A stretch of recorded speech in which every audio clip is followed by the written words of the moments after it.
जय बाबा की, जय धुनेवाड़े की, जय सजाड़ा धाम की। सभी भक्तों को मेरा नमस्कार, जय बाबा की। आज हम आपके सामने लाए हैं बाबा त्रिलोक भारती की जीवन कथा। जितनी जानकारी हमें मिल पाई है उस आधार पर हम आपको बाबा के बारे में कुछ जानकारी देने का प्रयास करेंगे। बाबा त्रिलोक भारती जी ने जीवित समाधि ली थी और उनकी जीवित समाधि सजाड़ा धाम में ढीठ नाड़ी की पहाड़ पर है। बाबा जी ने इस स्थान पर कई वर्षों तक तप किया था। ये स्थान एकांत में था और इसे पहले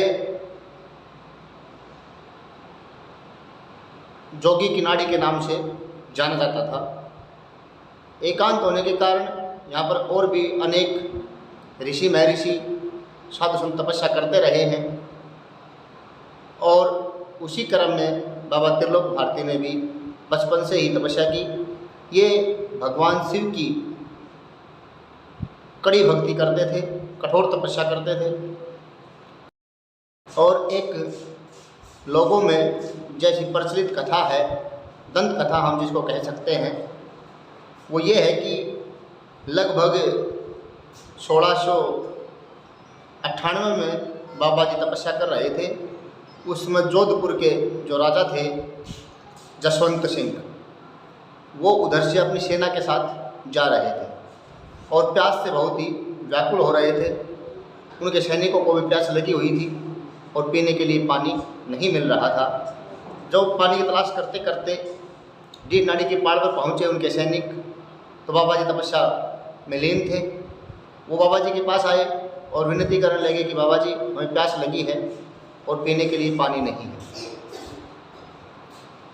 बाबा जी ने कहा कि मेरे पास दूसरा तो पानी नहीं है, एक कमंडल है, आप इसमें से ही पानी पी लीजिए, लेकिन इसको उल्टा मत करना।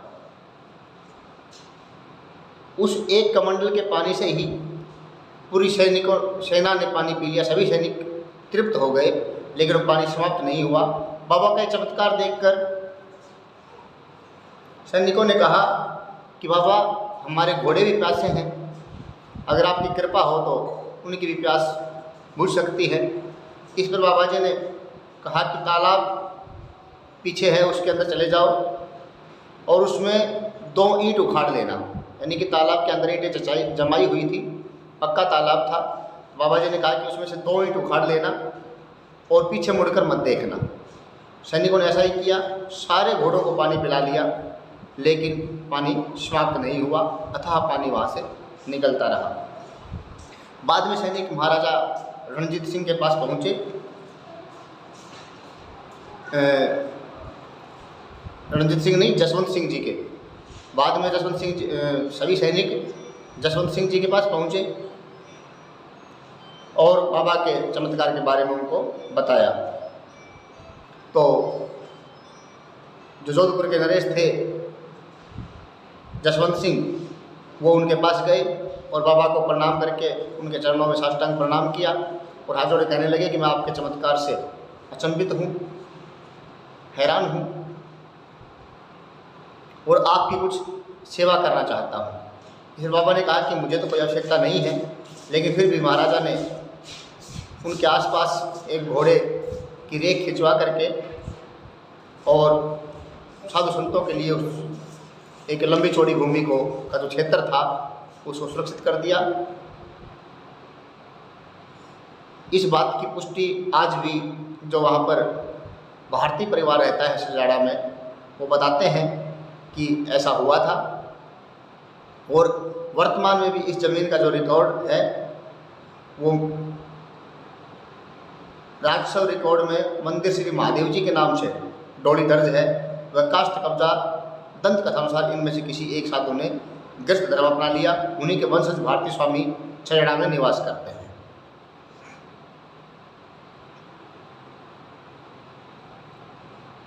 इसी प्रकार जब विक्रमी संवत 1687 में खेजड़ली ठाकुर श्री राम सिंह के पुत्र श्री रूप सिंह जी को ग्राम सजाड़ा जागीर के रूप में मिला, तो रूप सिंह जी ने ग्राम सजाड़ा में कुल देवी आशापुरा का स्थान स्थापित करते ही डेढ़ नाड़ी पहुँचे और वहाँ तपस्या में लीन महात्मा त्रिलोचन भारती जी से आशीर्वाद लिया। तो महात्मा जी ने उन्हें अखंड शासन का आशीर्वाद दिया।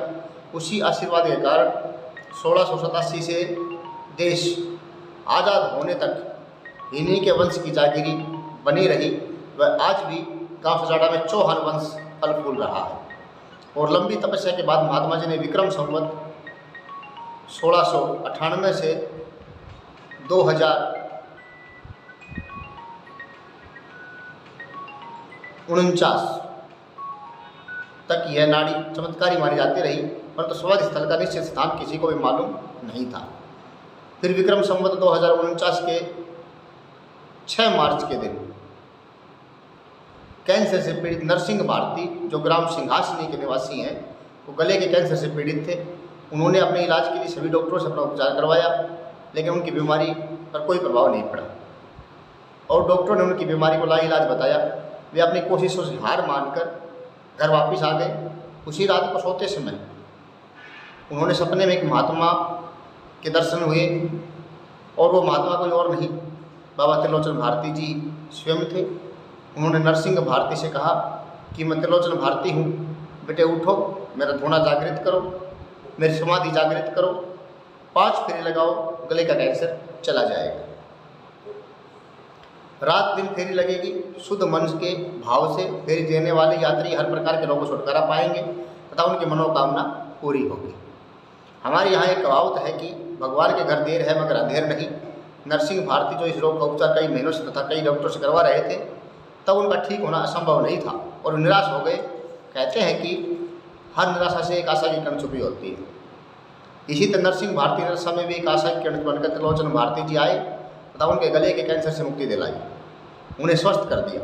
इस प्रकार सर्वप्रथम त्रिलोचन भारती जी ने नरसिंह भारती को स्वप्न दर्शन देकर अपने तथा अपनी समाधि के बारे में बताया। त्रिलोचन भारती जी के परम शिष्य आईदन भारती थे। उन्होंने भी जीवित समाधि ली थी और आईदन भारती जी ने भी कठोर तपस्या की तथा त्रिलोचन भारती की समाधि के पास ही उन्होंने समाधि ली। विक्रम संवत 1706 जेठ सुदी निर्जला 11 को जीवित समाधि ली। इसी तरह आईदन भारती जी के बाद बुद्ध भारती जी नाड़ी के बाल पर तपस्या करते थे, इसलिए इसको जोगी डेट के नाम से पुकारते हैं। अगली वीडियो में हम आपको बाबा आईदन भारती और बाबा बुद्ध भारती की जीवन गाथा से भी परिचित करवाएंगे। आप सभी बाबा के बारे में अवश्य जानना चाहते होंगे, तो ये छोटी सी जितनी हमें जानकारी थी वो आपको हमने दी है। आशा करते हैं आप इससे लाभान्वित होंगे। इसी के साथ आप सभी भक्तों को पुनः जय बाबा की, जय धोने वाले की, जय सजाड़ा धाम की। ओम नमः शिवाय। जय शिव शंकर भोलेनाथ की। हर हर महादेव।